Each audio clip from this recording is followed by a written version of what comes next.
Hey guys, this is Chris from Unwad. I'm here with 2014 Masters Games competitor Donna Dowd, and we're going to talk about one of the common things I see with people overhead and questions that I have, and Taylor Smith had this issue up in Atlanta, is landing in an overhead movement like a jerk with a soft elbow or soft arm, not being able to catch and stabilize weight. It can happen when you squat snatch, it can happen with jerking, and a lot of that has to do with your wrist. So what happens when we go overhead,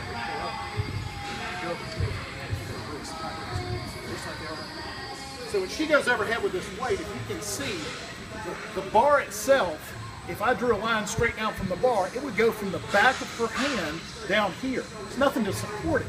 What she needs to be is in a position where the bar goes down through her arm, so that weight is supported here. The strange thing about this is if I were to grab Donna's hand and take it like this and do this, her inclination is to make that face and go, hey, that hurts. And at some point her body's going to pull away from it. So if I do that under load, if I take 300 pounds and go overhead with it like this, doing that same exact thing, my body's going to say, I don't like this, and it's going to pull away. So it's not that you're landing soft, it's that you're putting your body in a position where it's just not designed to work. There's so much stretch, reflex, and pain response there that stimulus is going to make your elbow bend. You're going to go into what's called flexor withdrawal. So you're going to pull your arm away. So it's not landing soft, it's being in a bad wrist position. So think about that. So the cueing, so the cueing when you go overhead, especially with overhead squats, and this again goes back to the using cues that people don't understand, or they're not explaining a cue before you use it. When you go overhead with a bar, the cues that we typically use are, you want to pull the bar apart. So when you go overhead, push up.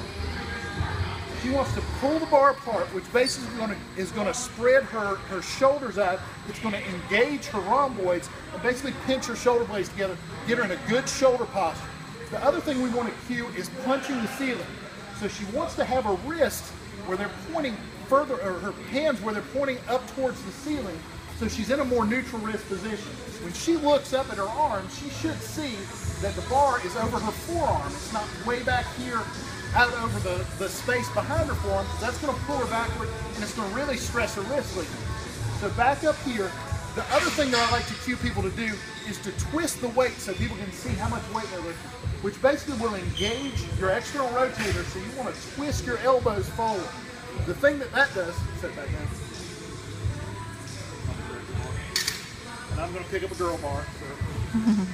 So if I get here, and I've got my elbows pointed that way, if they're pointed back here, that weight is in a plane where it moves straight up and down. That's the way my elbows bend. I'm using my triceps like crazy to keep this bar straight. If I twist that bar, or twist where my elbows are forward, my elbows don't bend that way. So basically I'm hanging the weight off of my shoulders and pushing it straight to my back.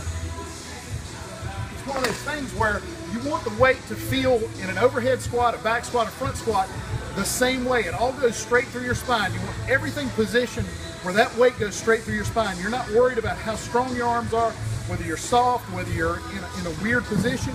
You want to be pulling the bar apart, which engages your lats, engages your rhomboids, gets your shoulders in a good posture, and you want to roll into external rotation because your elbows don't bend that way. So you can hold that weight there forever. And again, in that neutral wrist position. And neutral wrist doesn't have to be with your in that punch position. You can be in a 20, 30 degrees of extension of your wrist, because that weight's still going to go straight down through your forearm. But you want everything lined up so that it all goes through your spine.